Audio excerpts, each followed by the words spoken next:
Hello good morning friends, जय श्री कृष्णा। मैं कमलेश यादव आपके अपने यूट्यूब चैनल एस के स्टडी में हार्दिक अभिनंदन करता हूं। साथियों, हमने पिछली क्लास में जो अजमेर के चौहान या शाकंभरी सांभर के चौहानों के बारे में पढ़ा था, तो उसी बीच आज हम हैं वो पढ़ेंगे जो चौहान वंश में प्रमुख शासक थे पृथ्वीराज चौहान तृतीय, उनके बारे में हम पढ़ेंगे।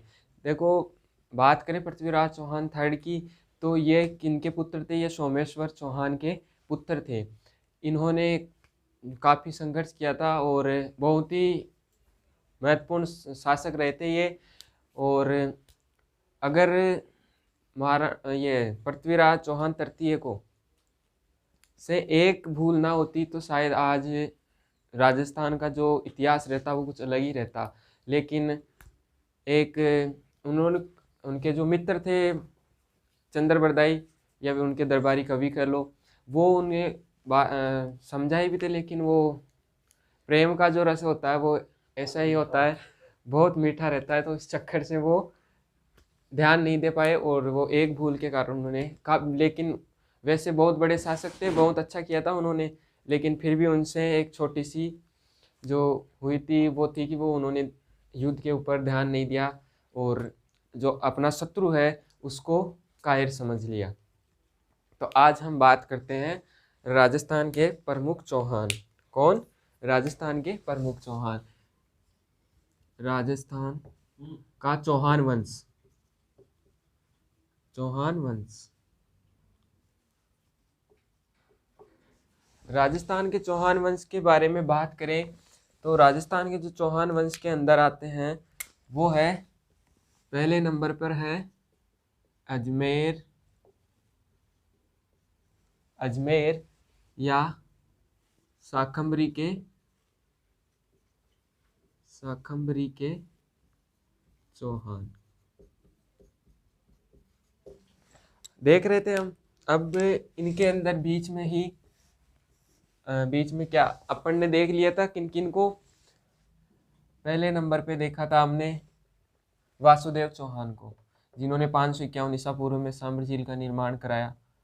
सांभर नगर, वो वासुदेव चौहान थे। फिर आता है कौन? अजयपाल या अजयराज, अजयपाल सॉरी। फिर अजयपाल को लिखना नहीं, अजय। फिर आता है अजय राज। कौन आता है?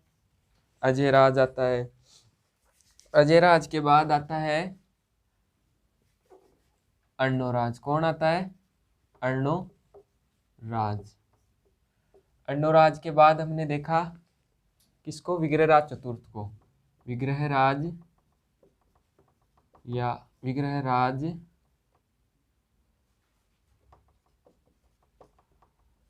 चतुर्थ या बिसल देव भी कहते हैं इन्हीं को, विग्रहराज चतुर्थ। और फिर आए थे सोमेश्वर, सोमेश्वर चौहान। ये थे मुख्य शासक। वैसे अजयपाल हो गया, अजयपाल हो गया, सिंहराज हो गया, इस प्रकार और भी शासक थे, लेकिन मुख्य रूप से हमने इनके बारे में देखा था। अजयराज, वासुदेव, अजयराज, अर्णोराज, विग्रहराज चतुर्थ और सोमेश्वर चौहान के बारे में अपन ने देखा था। अब बात करते हैं पृथ्वीराज चौहान की। किनकी? पृथ्वीराज चौहान की। पृथ्वीराज चौहान, पृथ्वीराज चौहान, पृथ्वीराज चौहान आज का। और अगर चौहान वंश में से जो मोस्ट क्वेश्चन है या फिर जो क्वेश्चन बनते हैं वो ज़्यादातर ये बनते हैं कि जो चौहान वंश की नींव किसने रखी, या फिर तो वो तो जाते हैं वासुदेव चौहान। सांभर झील का निर्माण किसने कराया? वासुदेव चौहान ने। अजमेर की स्थापना किसने की? अजयराज चौहान ने की। और आना सागर झील का निर्माण किसने करवाया? अर्णोराज ने। बिसलपुर बांध का निर्माण किसने करवाया? बिसल देव या विग्रहराज चतुर्थ ने। इस प्रकार ये तो गए इनमें से मोस्ट क्वेश्चन। लेकिन अधिकतर जो एग्जाम की बात करें तो पृथ्वीराज चौहान से एक क्वेश्चन उठता ही उठता है। तो क्वेश्चन पृथ्वीराज चौहान के बारे में बहुत बार बने हुए हैं, तो ये टॉपिक एक सिंगल टॉपिक रहता है, इसको अकेले में लेकर चलना पड़ता है। तो आज इसी के बारे में जो अपनी संपूर्ण पूरी क्लास है आज की, वो इसी टॉपिक पर रहेगी, पृथ्वीराज चौहान के ऊपर। तो बात करते हैं पृथ्वीराज चौहान की। पृथ्वीराज चौहान की बात करें तो पहले डायग्राम के हिसाब से आपको समझाता हूँ।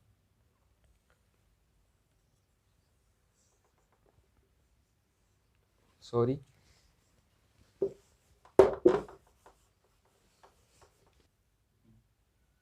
तो मान लीजिए ये मैंने बना दिया आपने राजस्थान का मानचित्र। तो अब इसकी बात करें अपन, तो यहाँ उस समय कौन सा शासक था? पृथ्वीराज चौहान के समय जो हरियाणा के अंदर था, या सतलज प्रदेश कहते हैं, सतलज प्रदेश, इसे क्या कहते हैं? सतलज प्रदेश कहते हैं। सतलज प्रदेश जो क्षेत्र था, इस समय यहाँ पे एक जाति थी, वो कौन सी थी? भंडानक। कौन सी थी? भंडानक जाति। भंडानक जाति थी। अब भंडानक जाति का जो शासन क्षेत्र था, या जो इनका एरिया था, वो ज़्यादा से ज़्यादा बढ़ता जा रहा था। तो पृथ्वीराज चौहान ने इनसे 1182 ईस्वी में, कब? 1182 ईस्वी में क्या किया? भंडानकों से युद्ध किया और भंडानकों का क्या कर दिया? दमन कर दिया, मतलब यहाँ से इनको भगा दिया। कब किया? ये क्वेश्चन बहुत बार आता है कि भंडानकों का दमन किसने किया, या फिर इनको जो भारत से हैं जो किसने भगाया? तो किसने भगाया? 1182 ईस्वी में पृथ्वीराज चौहान ने भगाया। ये मुख्य बात है, फिर इनके जन्म के बारे में वो भी देखेंगे, लेकिन एक बार ये समझ लो। फिर है सतलज प्रदेश के बाद में यहाँ पे पड़ता था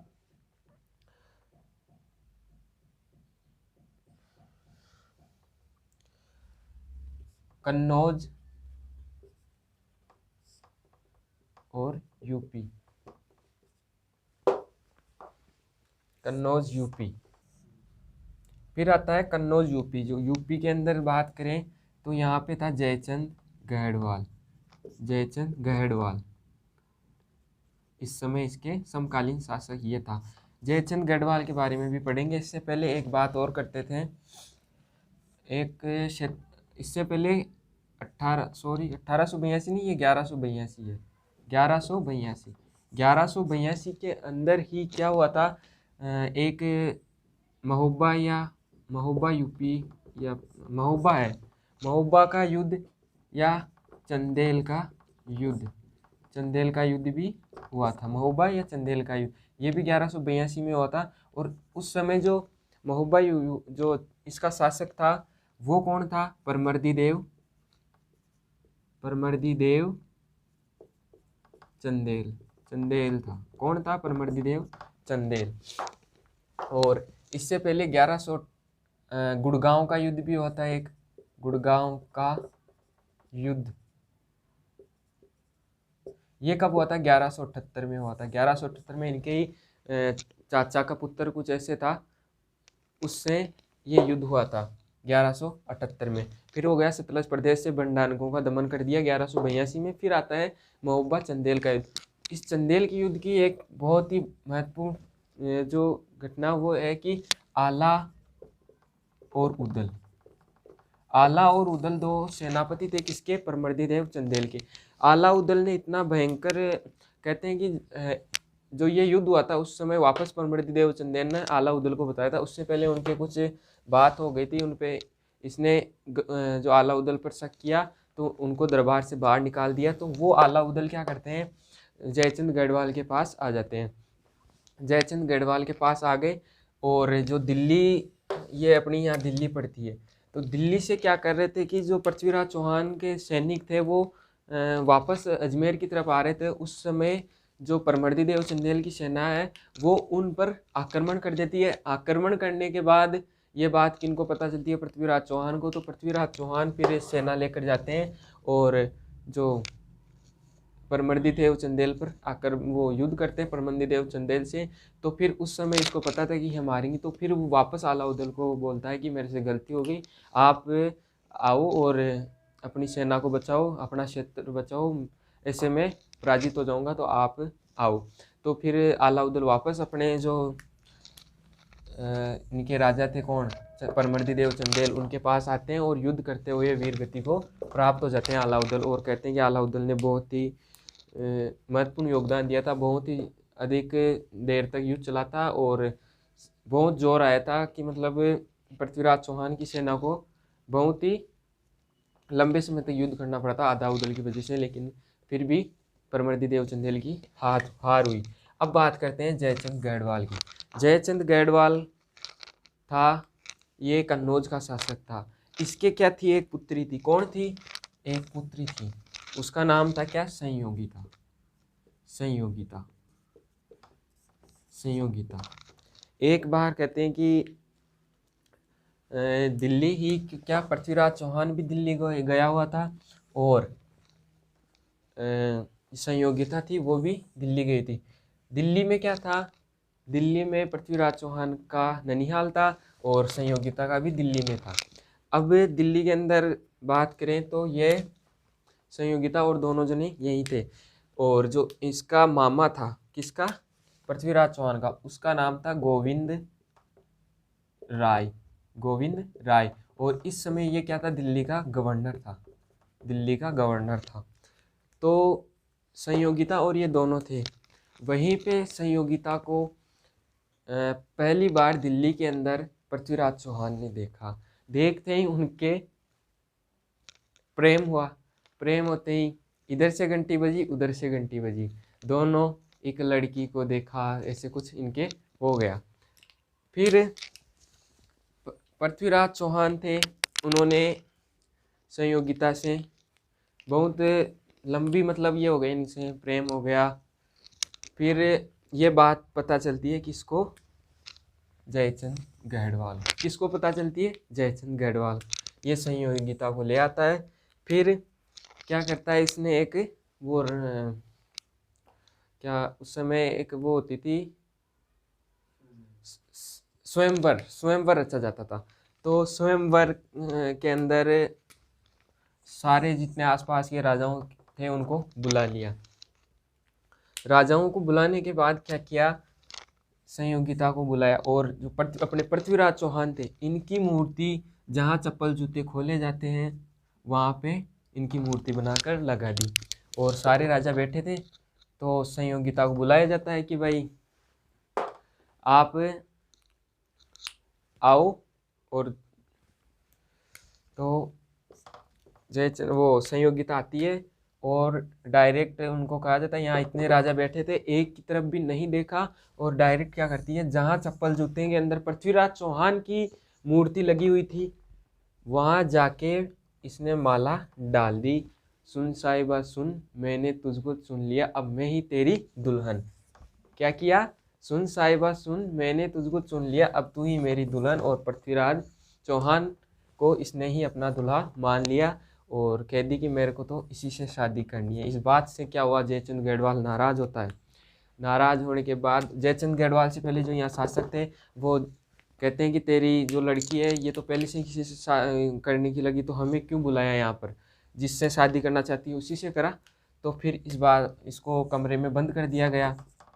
करते ही हैं, अगर लड़का लड़की नहीं मानते तो फिर उनको क्या करते हैं? बंद ही करते हैं। तो इस चक्कर से संयोगिता को बंद कर दिया गया। इस बात का पता चलता है पृथ्वीराज चौहान को। पृथ्वीराज चौहान आता है और इसको संयोगिता को क्या करता है? भगा कर ले जाता है। और पृथ्वीराज चौहान क्या करता है? संयोगिता को ले जाता है। मैं तुझको भगा लाया तेरे बाप के डर से, तेरे बाप के डर से, जालिम है सितमगर है प्यार का दुश्मन है, वो बनने नहीं देगा मुझको तेरी दुल्हन। मैं तुझको भगा ले जाऊंगा दूर शहर से, तेरे बाप के डर से, तेरे बाप के डर से, तेरे बाप के डर से। इस तरह उन्हें लेकर भगा ले जाता है कौन? पृथ्वीराज चौहान, और अजमेर आ जाता है वापस। तो फिर इससे क्या होता है? पृथ्वीराज जो अपना ये जो जयचंद गढ़वाल है ये बहुत ज़्यादा नाराज हो जाता है इस बात को लेकर। और इससे पहले एक जो अलाउद्दीन के बारे में थी वो एक कहानी और है। वो ये कि 12 वर्ष का क्षत्रिय जी 13 साल कुछ एक। तो अलाउद्दीन के लिए क्या, एक इतिहासकार थे जगनिंग जगनिंग, उन्होंने एक कहावत कही थी कि 12 वर्ष कुकर जिए 13 वर्ष जिए सियार, 18 वर्ष क्षेत्र जिए बाकी जीवन धिक्कार। क्या? 12 वर्ष कुकर जिए 13 वर्ष सियार, 18 वर्ष क्षत्रिय जीवे बाकी जीवन धिक्कार। ये जो कहावत थी वो अलाउद्दीन के लिए किसने कही? जगनिंग ने कही। किसने? जगनिंग ने। जगनिंग ने कही। किसके लिए कही? आलाउद्दीन के लिए, आलाउद्दीन के लिए कही। तो ये काफ़ी बार एग्जाम में पूछी गई है। हम चल रहे थे जयचंद गढ़वाल की ओर। तो जयचंद गढ़वाल इससे नाराज़ होता है और फिर जब मोहम्मद गोरी से 1191 में युद्ध होगा तब उस समय फिर इसका सहयोग करेगा और कहते हैं कि जो मोहम्मद गोरी था ये बुलाने का जो श्रेय था ये भी जयचंद गढ़वाल का ही था। कहते हैं कि भारत को पर अगर कभी भी मुगलों का शासक नहीं होता अगर अपने घर के ही दुश्मन किसी की सहायता नहीं करते या फिर उनकी तरफ नहीं मिलते तो अपने भारत पर या राजस्थान पर कोई भी शासक नहीं आक्रमण कर सकता था और ना ही कोई विजय पा सकता था। लेकिन ये कारण है कि कुछ ना कुछ गलतियां अपने ही लोगों ने की थी, अपने घर का भेदी लंका ढाए। तो ये बात थी। अब चलते हैं हम पृथ्वीराज चौहान की जो मुख्य वो थी उसकी तरफ। बात तो मतलब क्या इनकी माता का नाम था, कब से कब तक ये शासक रहे।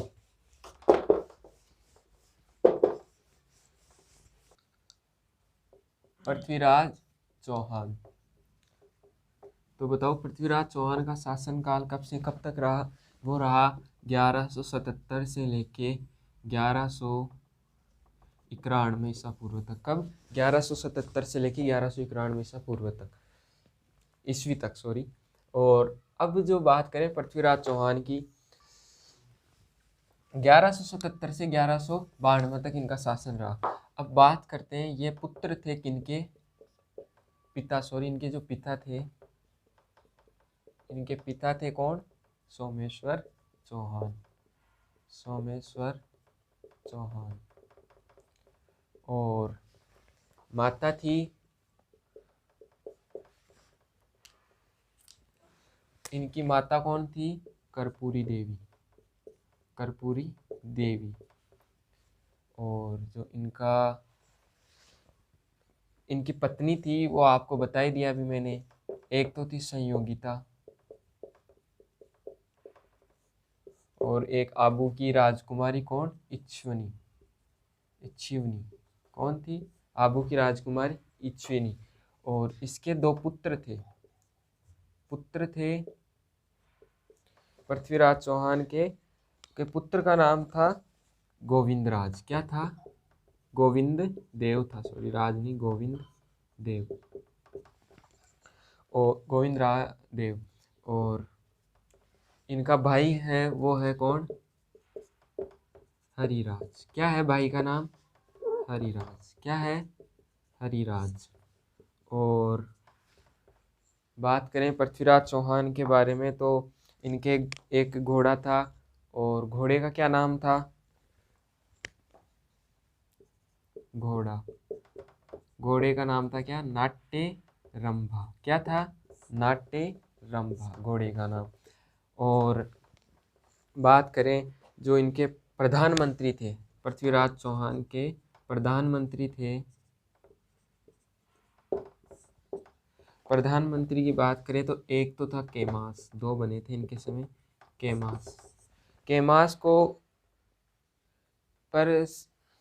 केमास पर शक हुआ कुछ गड़बड़ करने का, ऐसे इसको आशंका हुई, लेकिन उसने ऐसा किया नहीं था। तो फिर क्या करते हैं, ये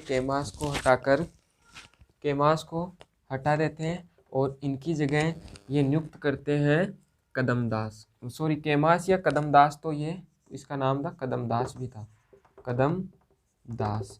और फिर बाद में ये जो नियुक्त करते हैं वो करते हैं प्रताप सिंह को। किसको? प्रताप सिंह को। अब बात करते हैं अपन इनके बारे में। तो जो इनके दरबारी विद्वान थे, दरबारी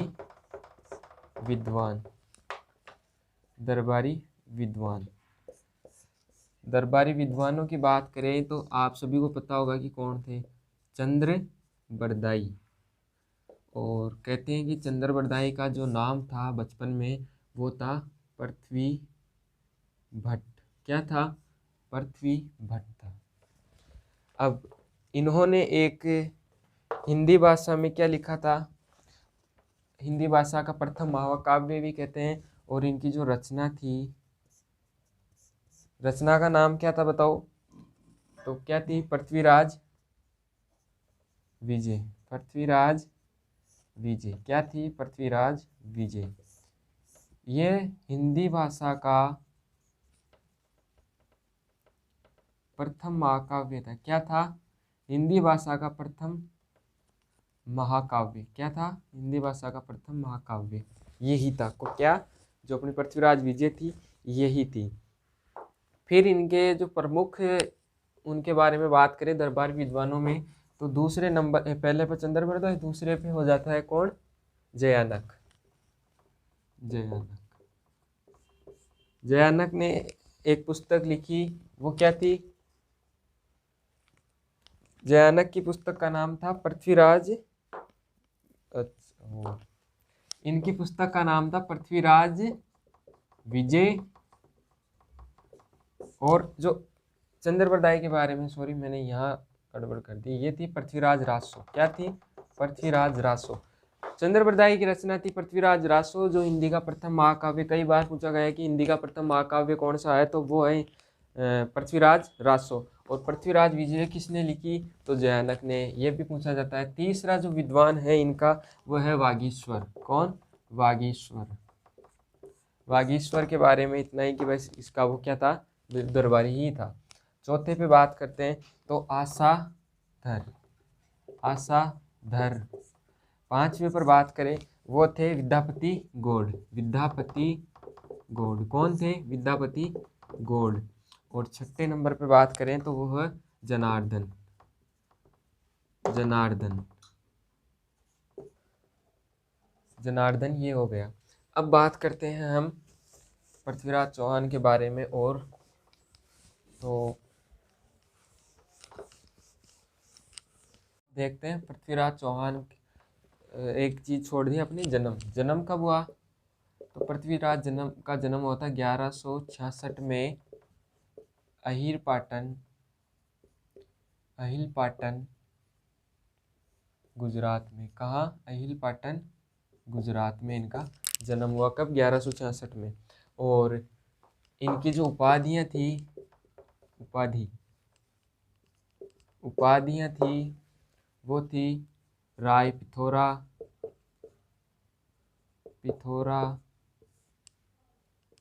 दलपुंगल।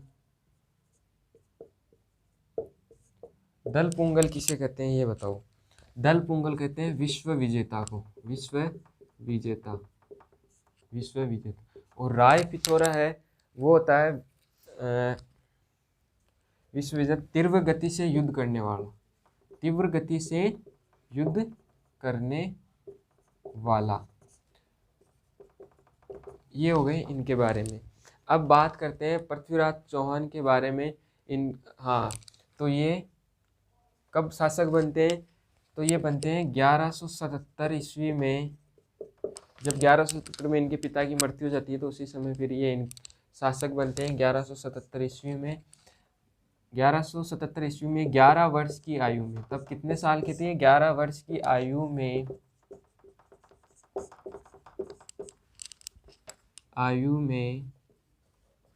अपनी माँ कर्पूरी देवी के संरक्षण में। 11 वर्ष की आयु में अपनी माँ कर्पूरी देवी के संरक्षण में क्या बन जाते हैं? अजमेर के शासक बन जाते हैं। और अब ये देख लिया हमने इनके बारे में, जो इनकी सामान्य जानकारी थी। अब इनके जो युद्ध है उनके बारे में बात करते हैं। तो प्रमुख रूप से इन्होंने 5 या 6 युद्ध किए थे, उनके बारे में हम देखते हैं। पृथ्वीराज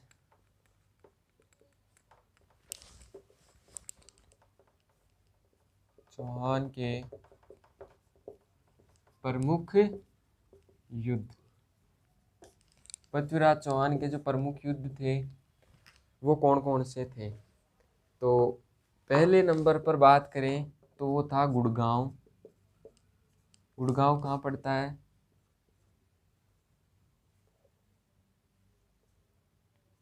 गुड़गांव हरियाणा का युद्ध। इस युद्ध में क्या करते हैं? अपने चचेरे भाई अपने चचेरे भाई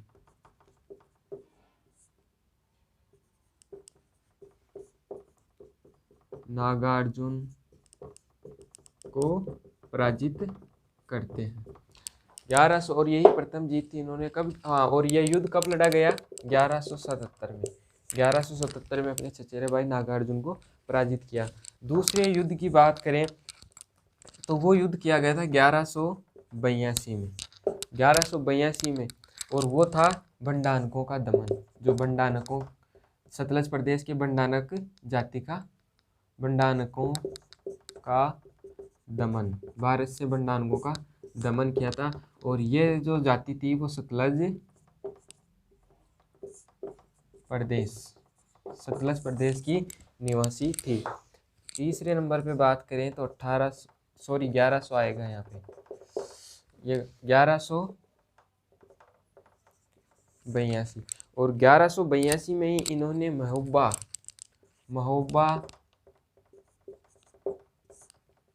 महोबा यूपी या चंदेल का युद्ध लड़ा।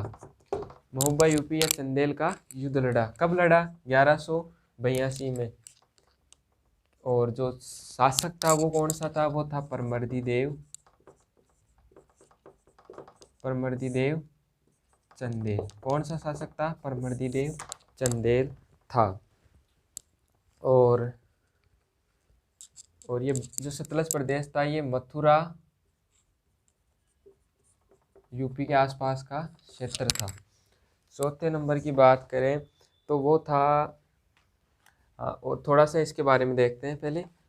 जो परमर्दी देव चंदेल के दो मैंने बताए थे आपको आला सेनापति कौन थे? आला और उदल। इनके बारे में जगनिंग ने क्या कहा था कि 12 वर्ष कुकर जिए, 13 वर्ष जिए सियार, 18 वर्ष क्षत्रिय जिए, बाकी जीवन धिक्कार। तो ये जगनिंग ने कहे थे, ये मुख्य लाइन थी, ये याद रखना, आप बस यही बताना था इसके बारे में। अब बात करते हैं चौथे नंबर पर। चौथे नंबर की बात करें तो वो 1184 में हुआ था नागौर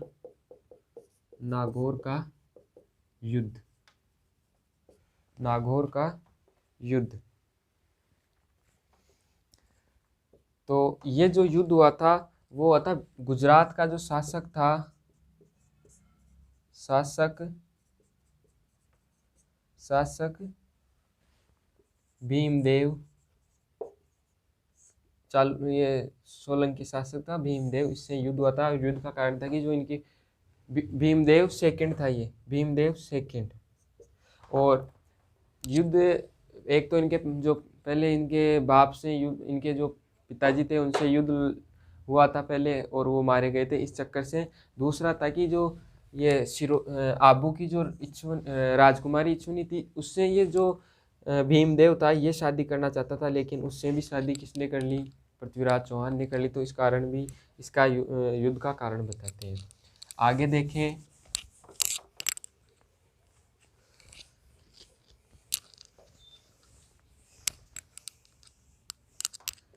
ग्यारह सौ इक्यानवे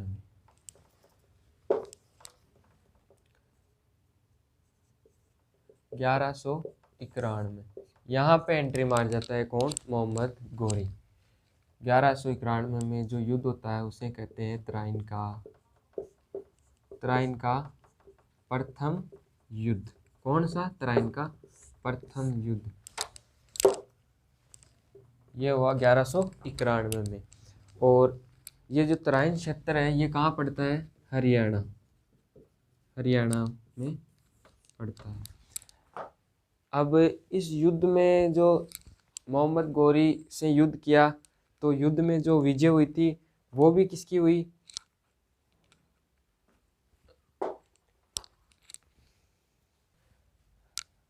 अब 1191 में मोहम्मद गोरी से युद्ध हुआ, और पृथ्वीराज चौहान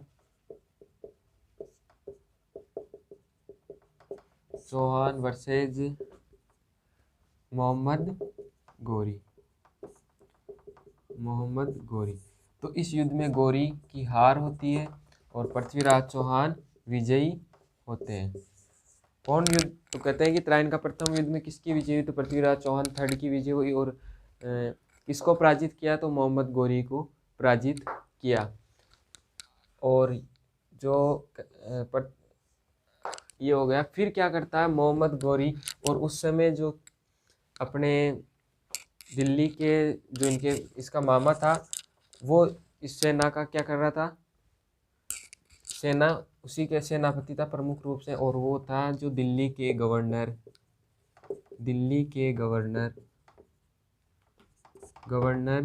गोविंद राय थे वो, गोविंद राय, और इसके मामा भी लगते थे। गोविंद राय ने पृथ्वीराज की चौहान की सहायता की, और इसी के अंदर क्या होता है कि इनके दांत भी टूट जाते हैं। जो गोविंद राज था इसके दांत टूट गए थे इस युद्ध में, और लेकिन पृथ्वीराज चौहान को विजयी बनवाया इसने। अब बात करते हैं तराइन के द्वितीय युद्ध की। किसकी? तराइन के द्वितीय युद्ध की। तराइन का अब हो जाएगा तराइन का द्वितीय युद्ध या सेकंड युद्ध, द्वितीय युद्ध 1192 में तराइन का द्वितीय युद्ध हो जाएगा। और इस युद्ध में क्या होता है कि पृथ्वीराज चौहान की हार होती है। पृथ्वीराज चौहान की हार होती है, और मोहम्मद गौरी की विजय होती है। और इसमें जो हार का जो मुख्य कारण था, एक तो इसका क्या करता है, वही बात गरखा बेदी लंका डाये। जो मोहम्मद गौरी था इसका साथ दिया था कन्नौज का जो शासक था जयचंद गढ़वाल, और पृथ्वीराज चौहान का ससुर जो क्या था? जयचंद गढ़वाल ने, इसका तो हृदय परिवर्तन नहीं हुआ, नहीं तो शादी होने के बाद हृदय परिवर्तन हो जाता है और उनको अपना लेते हैं, लेकिन इसने अपने ही दामाद को मौत के घाट उतारा। जयचंद गढ़वाल ने पृथ्वीराज चौहान से इसकी हो गई। कहते हैं पृथ्वीराज चौहान क्या करा, इसकी हार नहीं होती, ये बहुत ही विद्वान शासक था, इसने अधिकतर युद्ध जीते ही हैं, लेकिन हार का जो प्रमुख कारण था, एक प्रकार से जो संयोगिता थी ना, ये भारत की दुर्दशा थी। संयोगिता को, अगर ये संयोगिता नहीं होती तो पृथ्वीराज चौहान और आज हम जो इतिहास पढ़ रहे हैं वो कुछ अलग होता है, लेकिन संयोगिता की वजह से इनको क्या हुआ, ये जो एक साल जो युद्ध के बाद क्या करता है कि ये भाग गया था मोहम्मद गौरी। भागने के बाद इसने वापस युद्ध की तैयारियों में जुट गया, और इसका मकसद था कि मुझे युद्ध जीतना है। लेकिन जो पृथ्वीराज चौहान था ये आके एक साल तक राजपाट का कोई ध्यान नहीं रहा, इसको क्या हो रहा है क्या नहीं हो रहा है किसी प्रकार का ध्यान नहीं दिया, और सिर्फ इसको दिखती थी वो थी संयोगिता। कई बार चंद्रबरदाई ने इसको बताया कि महाराज ये क्या कर रहे हो आप, कि अपनी प्रजा को देखो, अपने क्षेत्र को देखो कि हो क्या रहा है। लेकिन बस पृथ्वीराज चौहान को रास लीलाओं से मतलब था, अपने जो क्षेत्र था उसकी तरफ इन्होंने ध्यान नहीं दिया, और पूरी तैयारी के साथ इस बार जो ये मोहम्मद गौरी था ये आया, और जयचंद गढ़वाल के साथ मिलकर पृथ्वीराज चौहान को हराई। पृथ्वीराज चौहान की क्या हुई, हार हो गई।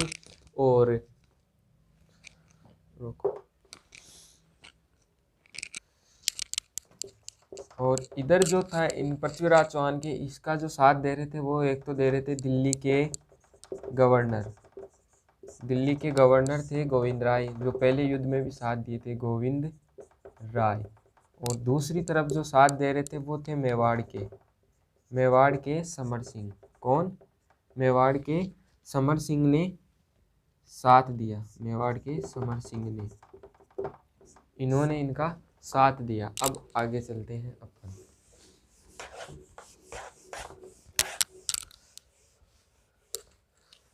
अब ये जो तराइन का द्वितीय युद्ध था 1192 का, इसी युद्ध में कहते हैं कुछ से विद्वान तो कहते हैं कि इनकी मृत्यु हुई थी जो अजमेर में हुई थी, कुछ कहते हैं कि सिरसा हरियाणा में हुई थी, और कुछ कहते हैं कि मोहम्मद गौरी पृथ्वीराज चौहान को क्या करता है, बंदी बनाकर गजनी का ही तो था मोहम्मद गौरी, इसने गजनी ले गया और वहाँ बंदी बनाकर इनकी आंखें फोड़ दी, अनेक प्रकार की इसको यातनाएं दी।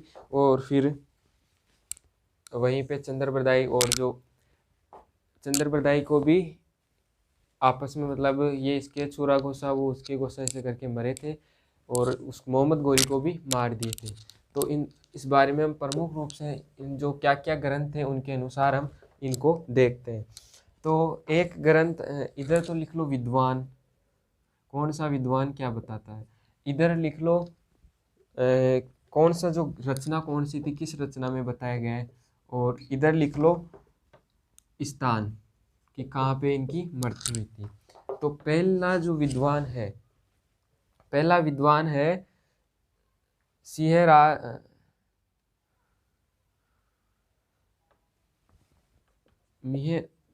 मिहराज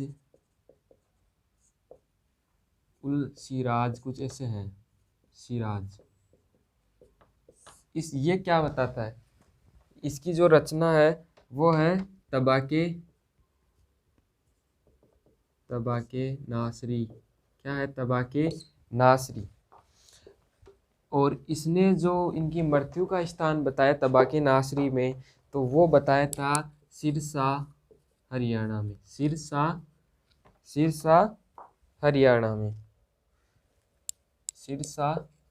हरियाणा कहाँ बताया, सिरसा हरियाणा।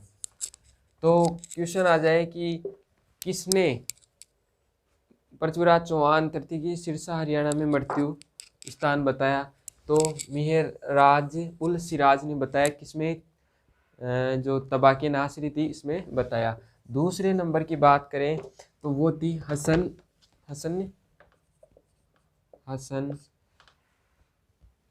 नियाजी ने अपने ग्रंथ, इनका ग्रंथ था ताज उल सिराज। क्या था, ताज उल मासीर। क्या था, ताज उल मासीर। और जो ये स्थान बताता है वो बताता है अजमेर को, कि इनकी मृत्यु कहाँ हुई, अजमेर। तो अजमेर मृत्यु किसने बताई, हसन नियाज ने। और कौन से रचना में बताई, तो ताज उल मासीर में बताई। अगली बात करें तीसरा, जो इनका मित्र था दरबारी कवि था चंद्रबरदाई। कौन था, चंद्रबरदाई। और चंद्रबरदाई ने क्या बताया, वो बताया था गजनी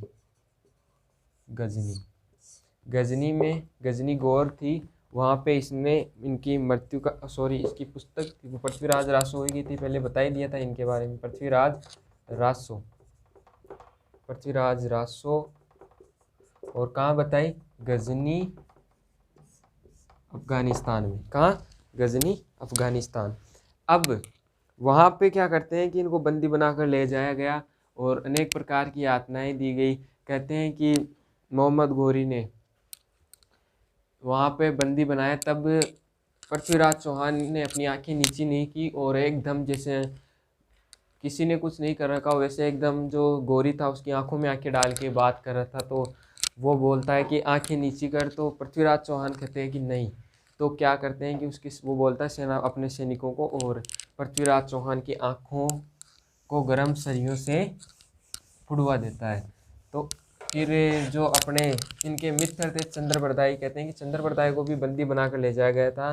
तो उनसे जब मृत्यु के टाइम आखिरी बार इच्छा आखिरी इच्छा के लिए पूछा, तो जो मोहम्मद गौरी बोलता है कि तेरी आखिरी इच्छा क्या है। तो तब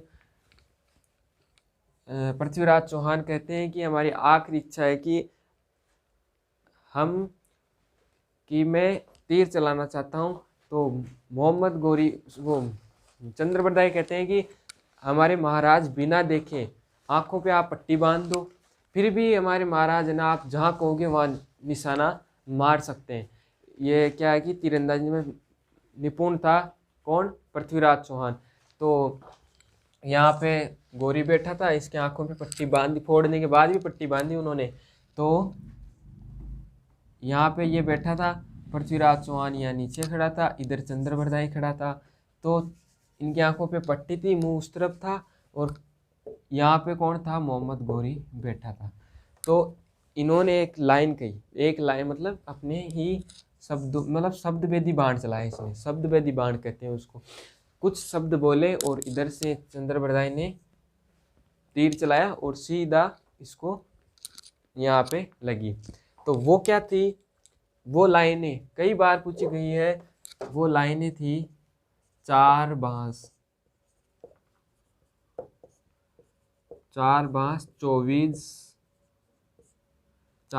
24 गज, अंगुल अष्ट प्रमाण, अंगुल अष्ट प्रमाण, 4 बांस 24 गज अष्ट अंगुल, अंगुल अष्ट प्रमाण, ता ऊपर सुल्तान। 4 बांस 24 गज अंगुल अष्ट प्रमाण, ता ऊपर सुल्तान लगा, ता ऊपर सुल्तान मत चूके चौहान। क्या था, मत चूके चौहान।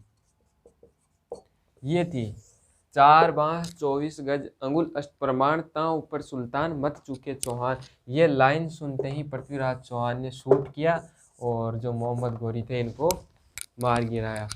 फिर वहीं पे इन दोनों को क्या करते हैं, इधर तलवार से पृथ्वीराज चौहान के ये लगाते हैं और इधर से ये, और दोनों ही वहीं पे समाप्त हो जाते हैं। इनको किसी ने नहीं मारा, ये स्वयं मरे थे। इससे बताया जाता है कि इन्होंने ये आपस में दोनों, चंद्रबरदाई और पृथ्वीराज चौहान, यहाँ जो इनके सैनिक थे वो कोई नहीं मार सका, केवल ये खुद ही मरे थे। फिर 4 बांस 24, ये लाइन याद रखनी है मुख्य रूप से, ये बहुत ही मोस्ट है।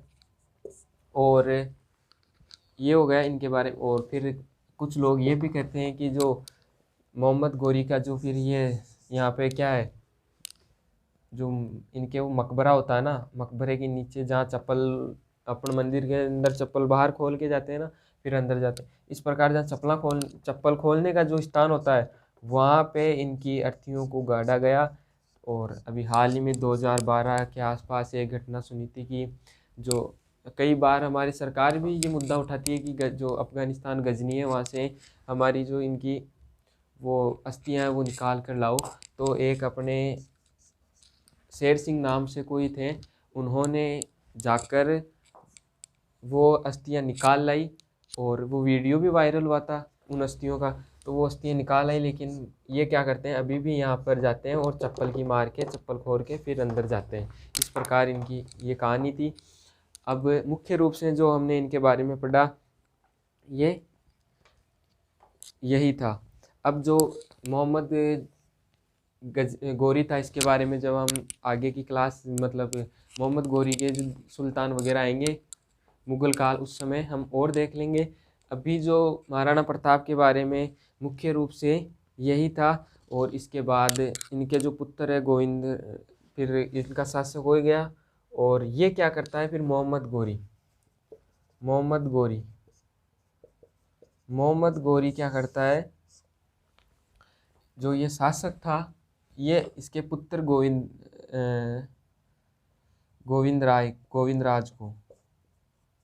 इनके पुत्र गोविंदराज को लगान के रूप में सौंप जाता है। और फिर गोविंदराज को इनका जो भाई था, कौन, हरिराज इनका जो चाचा था हरिराज ने इसको पराजित करके ये दिल्ली ले लिया। और फिर गोविंदराज क्या करते हैं, रणथंभौर जाकर चौहान वंश की स्थापना करते हैं। तो अब हम अगली जो क्लास लेंगे वो रणथंभौर के चौहान वंश की, उसके बारे में देखेंगे। आज जो पृथ्वीराज के बारे में इतना ही है। अगर आपको समझ में आया तो लाइक शेयर सब्सक्राइब करना। आज की क्लास बहुत महत्वपूर्ण थी, इसमें से कई बार सीधे क्वेश्चन पूछे जाते हैं। तो यही मेरा कहना है कि आप ज़्यादा से ज़्यादा लाइक शेयर सब्सक्राइब करना। आज के लिए इतना ही, धन्यवाद। जय हिंद, जय भारत।